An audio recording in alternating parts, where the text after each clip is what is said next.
What is going on, guys? Welcome to the channel. I did a video a couple of months ago on 4K monitors or TVs that wouldn't work and you wouldn't be able to achieve 4K 120 frames a second. Well, today I'm going to show you guys exactly which monitors you can get to establish just that. 4K 144 hertz refresh, very low delay input lag at all. And I'm going to get right down to these specs with you guys and show you which monitors you can use for the PS5 to unleash the potential fully and not have to wait any longer or pay extreme prices like $5,000 or $6,000 for a TV. Let's get started.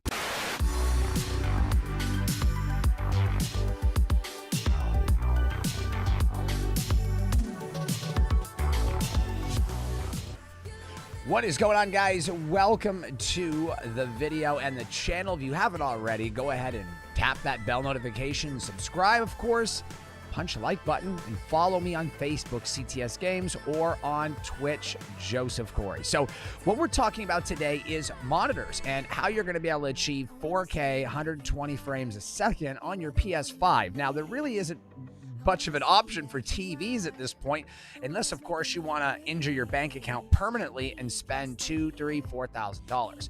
So there are people that have told me that, hey, I got a TV that cost me $800. It'll do 4K and it'll do 120 frames a second. I'm going to tell you guys right now, you're not going to find a TV that's going to max out the PS4 for less than $2,000.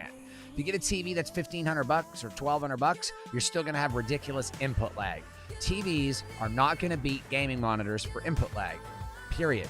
It's kind of like, common knowledge over the past 20 years that gaming monitors or PC monitors are better. So why spend $800 on a middle range or mid-range TV that's going to give you like a 40 millisecond input lag, and if you put it in gamer mode, you'll have maybe 12 to 15. Why spend like $1,000 or $800 on something like that that's going to give you like middle of the line graphics or display with all that input lag? Why would you spend that much money for something that's in the middle of the list when you could spend about the same money and have pretty much the top-notch gaming monitor, which is going to have about 4 millisecond input lag? And believe me, there is a significant difference between 4 and 12. Now, that may not seem like a lot, but when I went from my Sony TV to my Dell gaming monitor that I'm on right now, it was a significant difference. In fact, my kills in Warzone tripled. Now, and that just goes for itself. If you guys have watched my streams, you'll notice when I moved to the game room, my overall gaming performance increased drastically. And that's not just me playing the game a lot. It's also input lag. It's a very big part of gaming. Just like lag is ping delay on servers, it's the same thing. Take your controller, put it in your hand, and move your thumbstick left and right, back and forth. Go ahead and move it left and right while you're playing a game and watch how it kind of starts to blur, and you'll feel the lag. It'll feel heavy, so to speak. Now, put it in game mode and watch a difference. It's probably 3 times better than that when you go to a gaming monitor. It's just better. The only downside of gaming monitors is they're smaller, or at least they were. My gaming monitor is 32 inches, and I'm only sitting 2 feet from it, so it's plenty. Not to mention, IPS monitors have a smaller pixel density, which means they're going to have finer details and look a lot smoother. They're just better than TVs, period. So we're going to get right to it. I'm going to show you guys exactly which monitors I recommend for you guys on your PS5. We're going to start out with the basic, cheapest monitor that I recommend. All these monitors that I'm going to show you are monitors that I recommend. It's not the only monitors available. However, we're going to start out with the cheap ones that have little to no, I guess you could say, features except 4K. And then we're going to move along to the more expensive ones. I'm going to show you guys where you can get better quality or you can get great quality and bigger. Then I'm also going to show you the overall best monitor you can get. If you guys want to get the links to purchase any of these monitors, it'll be in the information box below this video after it posts to YouTube. So let's go ahead and take a look at these monitors right now. So I'm going to show you guys first, starting off with these monitors, we're going to go ahead and look at the BenQ, okay? BenQ is one of the best companies right now for gaming monitors. However, this is going to be a 28-inch 4K monitor, and it's not going to have really any extra stuff to it. There's no 120 hertz. This is going to be 60 hertz, but it's going to give you low input lag and true 4K. And you can get it for $299. So this is truly going to be your best bang for buck monitor, and it's one that I highly recommend if you're on a very tight budget. However, if you've got a little extra money and you want some of the best, I highly recommend the Acer Nitro. This thing right here is going to give you FreeSync and G-Sync compatibility. It's going to also give you 1 millisecond delay, input lag, which is the lowest I've ever seen. Quantum dot technology, 144 hertz and true 4K, which means you're going to get the 120 frames a second. And you also have DisplayPort and HDMI as an input option. $999 puts it at the same price as your average TV, but this is top-of-the-line gaming monitor. This is going to outperform almost, if not all, TVs on the market.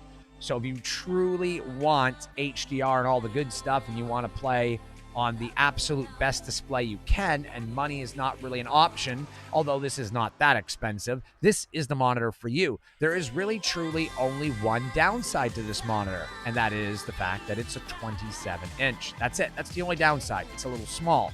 But other than that, this truly is your best option.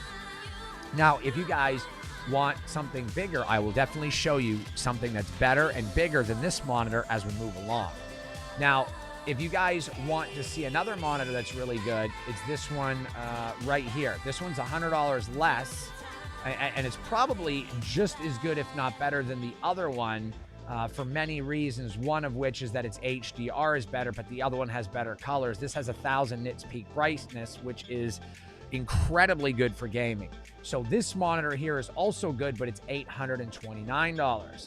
Now, if you guys absolutely positively need a monitor that's bigger, like per se more than 27 inches, well, let's go ahead onto my favorite monitors. And before we get to the big ones, let me show you the Asus ROG monitor that's 27 inches. This monitor is going to run you around $800 as well. I do prefer it over the Acer for many reasons. The ROG, Republic of Gamers, typically makes better stuff than Acer, in my opinion.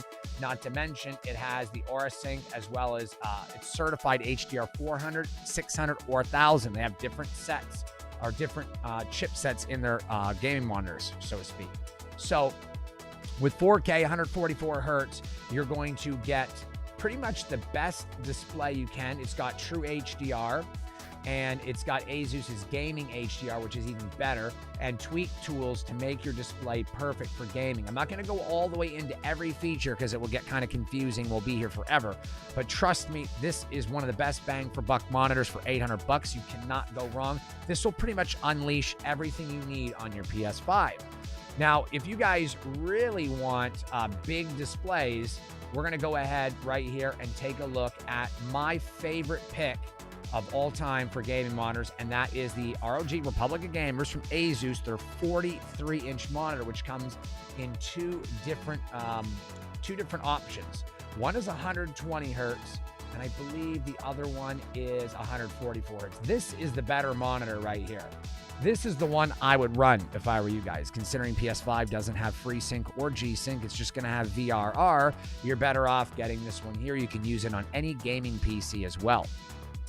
So you guys can see here that it has the HDR 1000 chipset, DSC technology, of course, 144 hertz, DCI P3 90%, which is as good as it's really going to get in a gaming monitor, I'll tell you that. Shadow boost and a bunch of other stuff. It's got 1 millisecond MPRT, which is insane, very low. I believe input lag on this monitor is 3 or 4 milliseconds, which is crazy. This is really going to be your best option. This monitor is about $1,400, but it's a 43-inch. So it's going to give you TV-like size and way better than TV quality. In fact, most TVs you buy today that are going to be 55-inch are going to be running you around $1,000 anyway. This is going to be better than even top-of-the-line TVs. My Sony TV is like $3,000, and this monitor is better, and it's half the price, and it's 43-inch. So if you truly want the absolute best for your PlayStation 5 in 4K, and you want a decent size, this is my pick. This is the best gaming monitor for your PS5 because it is a little bit larger, has the best brightness, HDR, lowest input lag, true 4K, 144 hertz, and has G-Sync from NVIDIA.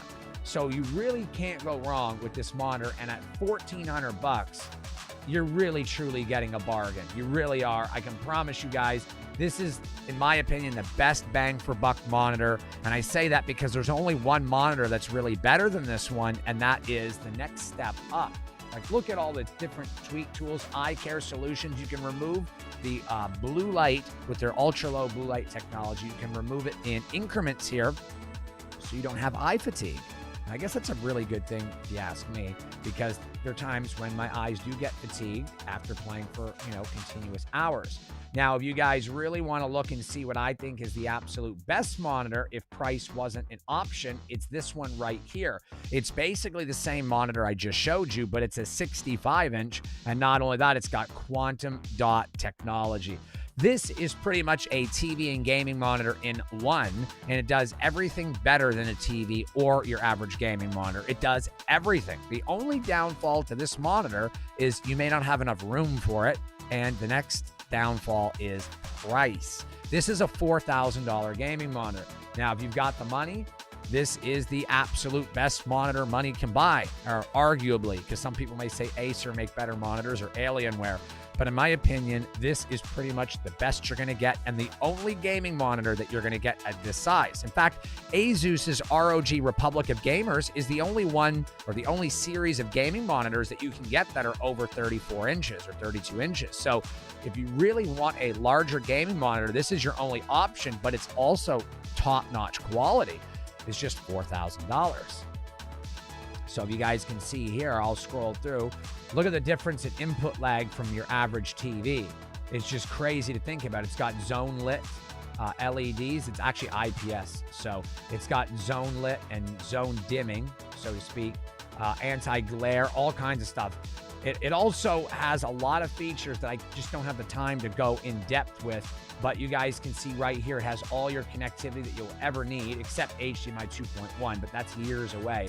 So if you really, really want to maximize your gaming potential and want the largest monitor, this is the one. If you don't and your budget doesn't allow, then you can always go for the 43-inch monitor, which is only $1,400, which is the monitor I plan to get for my PS5 at some point in the near future. Now, if you wonder why I did not talk about Alienware or Dell, it's because they truly just don't have monitors that are up to par with the ROG monitors, and those are the monitors I have the most experience with in the past.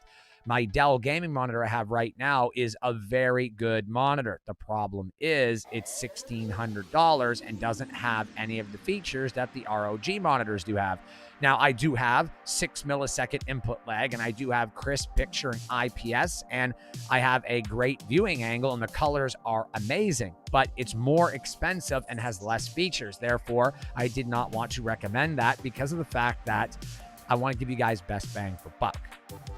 So if you guys are really looking to up your game on your PS5, that is the way to do it. I really wanted to share this with you guys and be able to show you how to achieve 4K 120 frames a second with your PS5.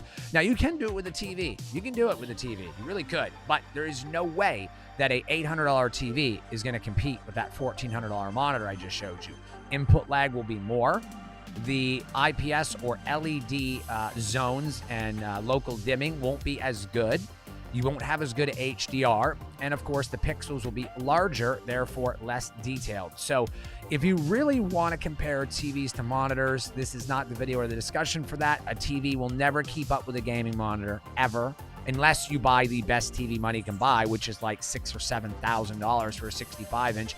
Then maybe you're in the talk. That TV's in the conversation. But why spend double when you could just spend $1,400, get a 43-inch gaming monitor that's going to give you like 4 millisecond input lag? You don't need to worry about TVs. You don't need to. Anybody who talks about TVs, I like how they always say, we have that smoothing. What do they call that? Motion flow. Motion flow is duplicated frames. It's fake. 144 hertz. 120 frames a second in these gaming monitors is going to give you motion flow like movement, but it's real. It's not artificial. You're going to get all that movement and it's going to be legit. The only problem is cable boxes these days, even in 4K, don't push out 144 hertz, and they definitely don't push out 120 frames a second. Even at 60 frames, it won't be as good as the motion flow you get on the TVs, which is why gaming monitors are really more in line with gaming. That's what I call them, gaming monitors. But in any case, if you guys really want to unlock the full potential of your PS5, I will have the links to all of these gaming monitors in the information box below. So what do you guys think? What are your thoughts, comments? What do you guys think about these monitors? Do you guys plan on getting any of them? Are you guys getting a PS5 or an Xbox Series X? Because these are the monitors that you guys are going to want for your consoles. These are them. This is it. This is my little private list that I highly recommend to you guys, and I'm hoping you enjoyed this video. So we'll see you guys on the live stream. We're going to be right back here in about 10 or 15 minutes. I hope to see you guys here. If not, you can stop over Joseph Corey on Twitch, watch the live game stream, or CTS Games on Facebook, because all the live streams going forward are going to be on Twitch or Facebook. Pick the platform that works best for you, because eventually we're going to stop on YouTube with the live streams as far as gaming streams and keep it more for content like this and replays of gameplay of whatever game I'm streaming, stuff like that in that nature. So I'm hoping you guys enjoyed this. Thanks so much for stopping in. I'm hoping you guys are having a great weekend, and we're going to finish the weekend off tonight with some epic gaming streaming of Warzone. So we'll be back here just a little bit, guys. Thanks so much for stopping in. I really appreciate it. You guys are the best. We'll see you on the next video or upload or game stream. We'll see you in a couple minutes if you're going to be joining me. Take care, guys. I hope this helps. Check the links below in just a few minutes. We'll see you soon. Peace.